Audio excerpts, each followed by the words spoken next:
Folks, welcome back to part 2 as we continue to audit this old Mujik, the Uglioing collection.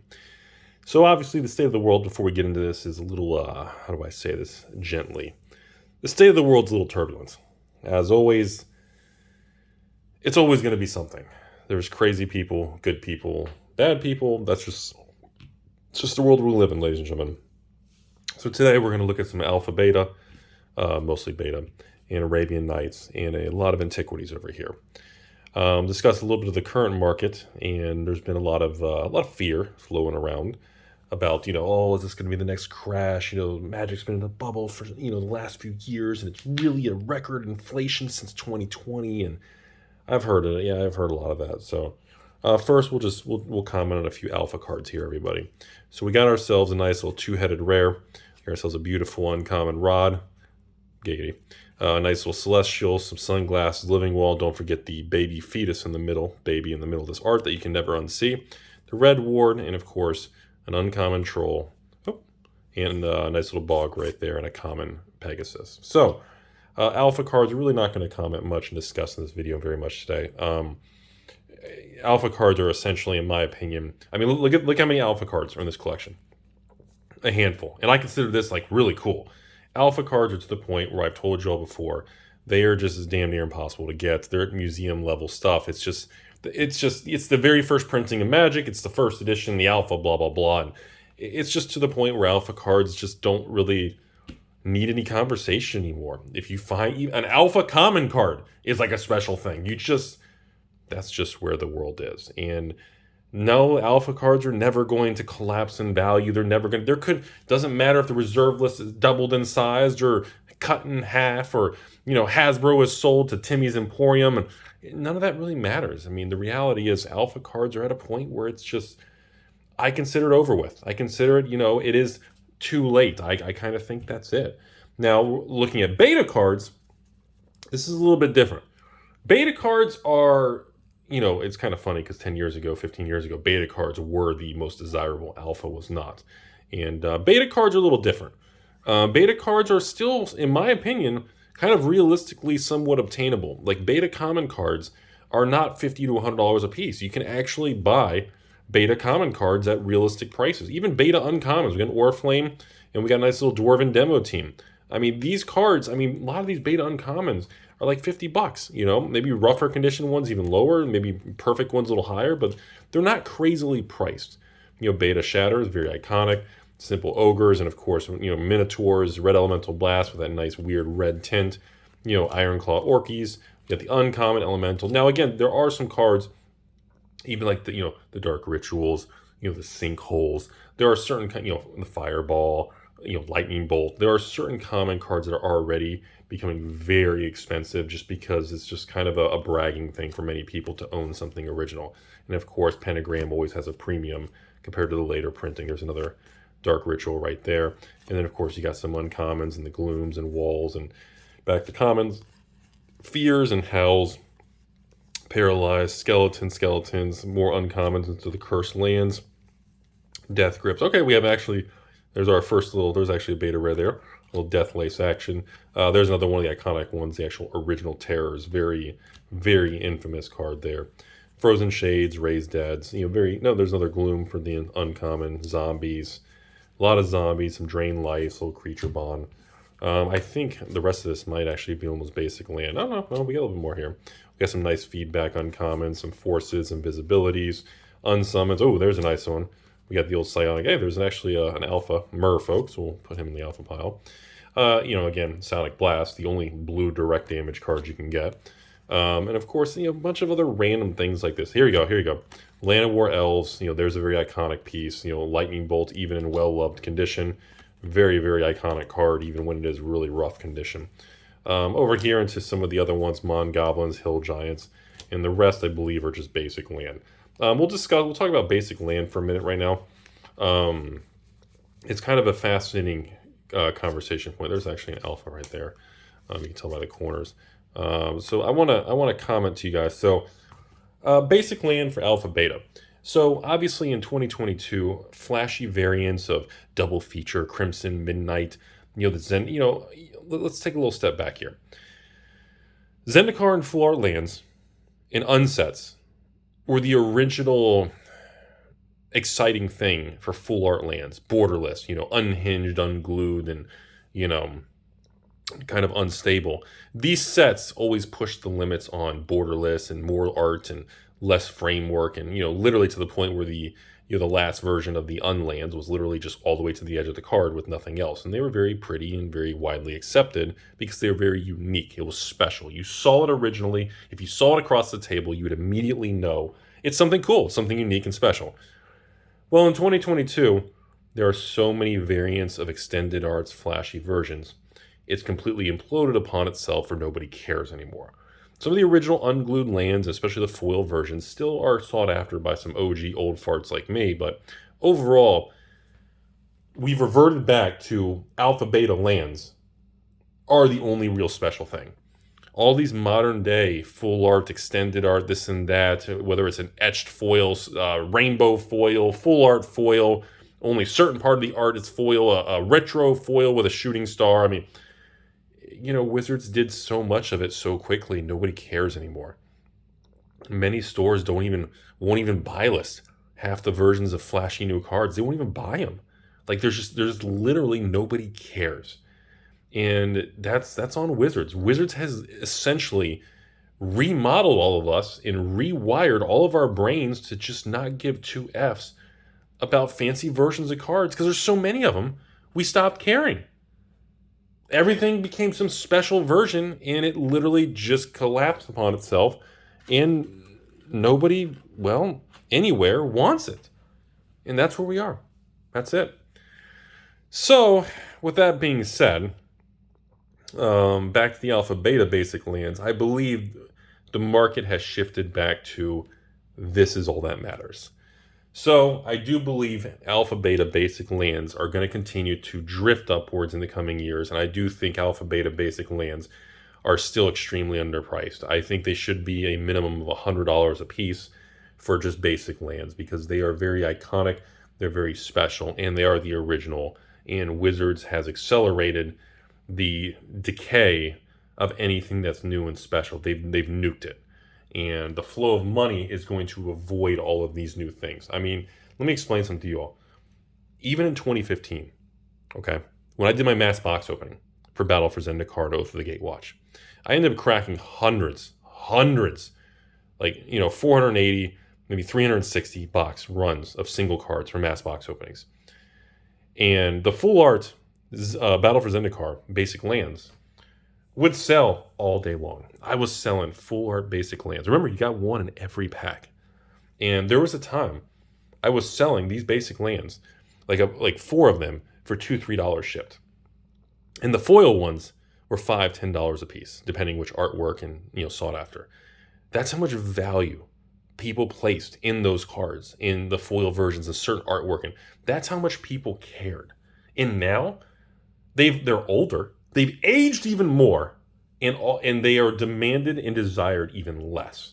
And that is something we talk about on this channel. That is the risk of the future shifting in ways and methods that are against you. And it's very important to think about that because I get messages all the time. Rudy, what do you think about these modern cards? They're not going to reprint this modern. This one's banned. This one's restricted. This is this. This one, you can't play in Commander and EDH, my play group, kitchen table, strip magic, blah. Like, none of that matters. We remain in an era of secret lairs, mystery boxes, the list. Jumpstart 2 is coming. All these special Quad Masters, Commander Legends 2, these products are going to be very successful. And a lot of cards are going to get reprinted. And a lot of people are going to get crushed. You should not, under any circumstance, believe that these new cards are investments. I do not view them as investments. Now, if you want to keep a sealed product or an experience or a batch of something, that's a different type of vehicle. But speccing on a singular new card, sure, you could buy 100 copies of a standard card and it could triple in value and you could make a couple $100 or something. That's great. And that more power to you. But for every story you hear of that success, there's 10 to 50 more stories where people just got clobbered and you don't hear about it. And even the people who are successful on a particular spec, they're not going to tell you about all their failed specs. So I want to get that out there. So let's skip over and let's move on. We're done with the basic land. We're done with the variants. Let's talk about this. We're going to Arabian Nights now. Okay, Arabian Nights. We got Dr. JD. It doesn't need any conversation. It's the artwork alone is so iconic. It doesn't matter how good or bad you think a 4455 does. It doesn't even matter. It doesn't matter. It doesn't even matter. We're not even. So now we're moving into an era where a lot more lower end cards, like, the Afrits over here. I wouldn't say actually this Djinn. He's always been Iffity Biffs. You got the Serendib, Djinn, and Afrits. You got the Majay. There you go. Here you go. You got these Afrits. You got Majays. You got the Afrit over here doing the coin flips. These type of cards, a lot of the second, third level tier cards, and hey, this guy's reserve list. Those are the type of cards that are becoming more desirable and being targeted for buyouts and set collectors and people who can deploy smaller amounts of capital to corner markets. And yeah, I think the people who do that on cards like Arabian Nights, they're going to be successful if they can hold on to it, be patient, and they're not leveraged. So we got the old war elephant with a nice floppy corner elephant over here. We got some pretty kind of bulk. Actually, can you even use the word bulk with Arabian Nights anymore? Bulk Arabian Nights, damaged Arabian Nights, a bunch of low-end Arabian Nights, pretty rough condition. Mostly just wanted to share it. Stone Throwing Devil, that's one of the, this should be one of the sensitivity cards, right? The little dudes who throw the rocks. Erg Raiders, Turtles, Rudy's X, and of course you got the infamous deserts and oases. You got the brass. Now, here's a little bit more desirable ones over here. When you hit the brass, man, you start hitting it like Aladdin's ring. And I may be the only person in the world, but I was always like, dude, I love this card. I know it's a flippin' 8 drop and costs 8 to activate. But again, for certain times, when you build a deck around having a ton of mana, being able to ping 4 damage to any target it's a powerful thing. And you can do that every turn. Just saying. Jeweled Bird, anti-card, more elephants, Army of Allah. I don't know if this is one of the banned sensitivity cards because this is like Allah, it's an army. I don't know if this is considered something with today's day and age. It could be. Now this is a funny one. Here, the Blacksmith. This is a weird card because this is actually a pretty costly card. Just the fact it's a white card with protection from red is kind of a thing. And it's a 2-drop, 1/2. The power level based on comparative other cards of this era is actually pretty good. And it's not a common either. That's actually a more pricey card than a lot of people realize. Curd Apes, of course, the eggs. And of course, the Mountain, the world famous, only basic land Arabian Nights, the Mountain. I expect this card similar to the Alpha Beta. This is the type of card that will continue to grow and become more and more expensive.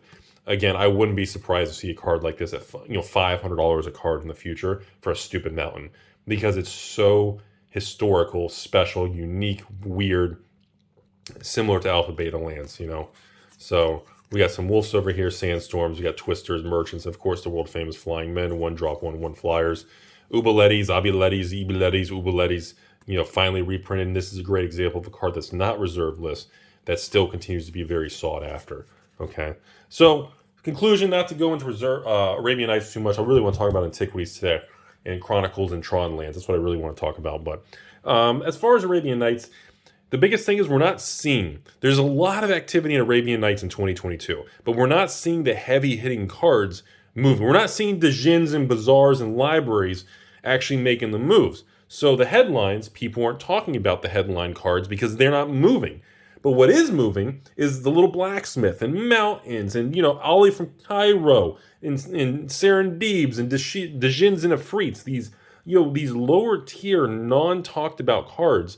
These are the hot ones in 2022. These are the ones seeing the most action that doesn't seem to be really focused and discussed on. And I feel that people need to be aware.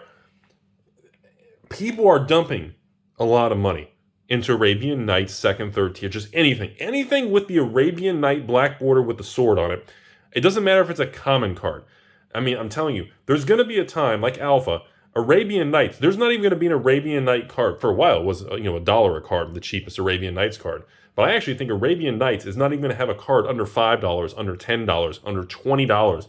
I think we are approaching an era where Arabian Nights, common, like the worst card in Arabian Nights could be 20, 30, 40, even $50 to $100 a card in the coming years. Because Arabian Nights is essentially the alpha of expansions. It's the first expansion ever. It has so many ridiculous, powerful, insane things, and it's based on amazing cultural, 1001 stories. This Arabian Night, the amount of things it has going for it is just beyond comprehension to today's level. So now we're going to jump to antiquities. So again, if you care about Arabian Nights, even the cheaper cards, understand what's coming. Okay, antiquities. Winter Factories, most expensive, rarest, whatever ones everybody wants them. Okay. Tron Lands. Now here's the thing. I see this a lot. I get collections all the time with black border Tron Lands and white border Tron Lands mixed into it.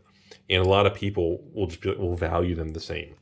Understand, these white bordered Chronicle Tron Lands to me are almost worthless. I don't care about them. They have almost no financial value. I remove them. Now these black border Tron Lands, undervalued. But these white border ones, they're garbage. Can't stand them. The Chronicle anything is just, I just don't like it. So we got some basic, more bulky, cheap antiquities cards. Again, don't underestimate some of these things too. They can hold up and do quite well over time. So remember that. A lot of bulky bulky antiquities, nothing crazy, simpleton type cards. Okay, here we go. Moving into some other ones here. Let's take a look here. As we go further down here, the more Tron, here you go, say we got more Chronicle ones mixed in. I see that all the time in collections. I've been doing this for years, and I always see people mix them together like that. And a lot of times they'll evaluate them the same. I got 10 Urza's Mines, and 5 of them will be Chronicles. Now this gentleman obviously understood the difference, but a lot of times many people do not. So a ton of Tron Lands. So, and then of course more white border ones. Tron Lands. Here you go. Tron Lands. I still believe Tron Lands, these original Urza's thing. Oh, here you go. Before we move on, I still think these original ones, even at the $5, $10, $15, depending on condition and which one you want or which artwork, I still think is a screaming bargain. This is something I've always been a fan of. I continue to buy and accumulate extraordinarily large amounts of these because I just cannot believe how cheap they are. They're such an amazing card. They don't come into play tap. You get your colorless, and you have the ability to kind of ramp it up with bonus. It blows my mind. Again, also, when it goes into strip mines, same thing. These are white border. These are not Chronicles. These are white border strip mines from actually 4th edition, the first set that I ever opened and everything in Magic. But again, these particular cards, again, never really going to do a whole lot. I'd be very cautious trying to invest or corner the market or work on things like that. So, rest of the Tron Lands over there. Now we get to the rest of these factories. Okay, so again, obviously, Winter Factories. These are going to be $1,000+ a piece. Winter Factories are the golden goose, man. I'm telling you all, Winter Factories for the future. This is where it's at. Now, of course, Spring, Autumn, and Fall, the other ones. These are still beautiful cards and everything. Now, again, that artwork was used in 4th edition. These other ones, artwork was not. Still love them. Factories are amazing cards. So we go over to the old Strippy Mines. Again, depending on the artwork, believe it or not, there's some financial difference between the different variants of artworks and rarity. Suchi, underpriced. Altars, same thing. Some of these, but see, a lot of people target, coral helms, millstones, rocket launchers, and kind of these curse racks and Feldon's canes and Meekstone, Mightstones. Those two are actually, Meekstone and Mightstone are actually reserve lists. The -10 attacking and the +10 attacking. That's kind of an interesting card. Never really sees a lot of action. Doesn't get talked about a lot. But it is something I've always felt should kind of be repriced one day. Obviously, the infamous Silence, very infamous card in this channel from the individual. I don't know if he even watches the channel or whatever happened to the individual who sold me hundreds of these things. I think it was like $4 a card or something years ago. Obviously, through modern times, post-2020 and at 2022, I don't know the exact price, but I'm pretty sure these have moved up quite a bit from the $4 or $5 range. Ivory Towers, Dampening... Now, again, Dampening Fields and the old Martyrs here are actually reserve list. Shatterstorm is pretty sought after. I just want to kind of skim through these, and I want to comment. Obviously, Citadel Druids. No, not Sentinel Druid. Citadel! It's funnier that way. Power Leeches, great cards. And, of course, in the bottom here, you got a couple Power Artifacts and Hercules Recalls. So, kind of commenting here before we wrap up this video. Again, Rudy still does not like 4th edition Chronicles versions. I just don't. I know they're the same thing, same art, look cool, old school. I get it. I just don't like them. And there are just the supply difference, the vibe, the feel. It's just such a different animal. I'm telling you all. You can't. People are like, Rudy, well, you love unlimited edition Magic, like white bordered Lotus and white bordered Mox and white bordered Duel. I said, yeah, but it's not the same as a Chronicles or 4th edition. Those are very different. Like we talked about in the video a few days before. You know, a 4th edition counterspell looks almost identical to an unlimited edition counterspell. In the rarity, in the financial value, in the demand from an unlimited counterspell to a 4th edition counterspell is so, I mean, it's like a Shivan Dragon. Some people say Shivan Dragon, some people say Shivan Dragon. A Shivan Dragon in 4th edition is almost worthless, a couple dollars. An unlimited edition Shivan Dragon, yeah, you're looking at some money. An alpha version of Shivan Dragon, thousands of dollars. Thousands of dollars. It's the same card in just different sets. And that is the impact in the power of print runs and supplies. Print runs in long term make a tremendous difference. We've talked about that. So, final thing, again, Antiquities is going to be behind Arabian Nights. Arabian Nights is in the process of becoming the alpha of expansions, which is the alpha museum level stuff. Arabian Nights is in the process of disappearing. I'm telling you all, I've been saying the last couple of years, Arabian Nights is in the process of being gone. Okay? The quantity available on the open market, the prices, what's left out there, it just dwindles and dwindles and dwindles on every sale, every promo, every cashback. It just disappears. And I think we are approaching the end game of Arabian Nights. I believe after Arabian Nights, we're going to be seeing the biggest shift towards Antiquities and things. Now, keep in mind, I know we didn't really talk about the Dark very much in this particular video today. We talked about it in the other videos. But the Dark is being targeted very heavily since Q4 of 2021 into Q1 of 2022. So cards from the Dark across the board are already just being absorbed and bought out like crazy. We talked about that a couple times already in this channel. But quietly, Arabian Nights is essentially almost over with. And Antiquity is kind of stuck in the middle there. And then, of course, Legends is just such a big set. It's just difficult to locate so many weird cards. So overall, this continues to be the absolute blue chip golden era of any form of Magic the Gathering. It beats sealed product. It beats anything new. It beats anything. This is it. This is the blue chip of the top. This is literally, you know, if this was Wall Street, it'd be the Google, the Apple type thing. Okay, you know, this is the Walmart of it. This is the Costco of it. This is, you know, you hit certain levels and certain, I mean, it's just, you know, it's just the best of the best. And anyone who has a passion for these things, this is the stuff you need to be aware of. You need to understand what's out there. How many people are going after it? How many quiet people are just quietly buying a random card, buying a random common, buying an Alpha Beta common, buying a Arabian Nights common, buying play sets of the Dark for a couple dollars. People are continuing to buy this stuff, and you're not hearing about it. And it's going to continue to disappear. We are approaching a time where there won't be more videos on this channel of collection buying because I just don't think the market is going to have a lot available. I think as we go to the future, less and less is going to be available for sale and trade and buy, and just you're not going to see the product moving around. I'm telling you, I wish there was a way, even on like private message boards and Facebooks and Rudy's Only Fans and, you know, the private Discords and all these forums. I wish there was a way to track the quantity of all the cards that have been for sale, like every year from like 2010 through 2022. And there's something you could scrape old data and history of and really get data of how many cards. Like I would love to know, like Bazaar Baghdad or, you know, Jean de Jin or Winter Factories. I would love to know how many were for sale in 2015 on eBay, TCG Player for the whole year, how many sold, what the average price was. I would love that data from 2015, 16, 17, 18, 19, 20, 21, all the way to today. Because I bet you every year declines from the previous year. I bet there's years where the prices don't go up, but I bet every year the quantity is dwindling. I mean, even right now, go on, I don't know, go on eBay, type in Mishra's Factory Winter. How many are even for sale? That's my point. Go on TCG Player and eBay and all the card castles and snow kingdoms. How many Arabian Night Mountains, if you had infinite money glitch of billions of dollars and zillions of Zimbabwe dollars and How many could you buy if money was no object? I bet you couldn't even buy 100 factories on the open market, or winter factories. I bet you couldn't even buy 100 Djinns. I bet you couldn't even buy 100 Arabian Night Mountains if money was no object, because they're just not for sale. That's my point. I'm done rambling. Hope you all learned something. It's just, these things are special, man.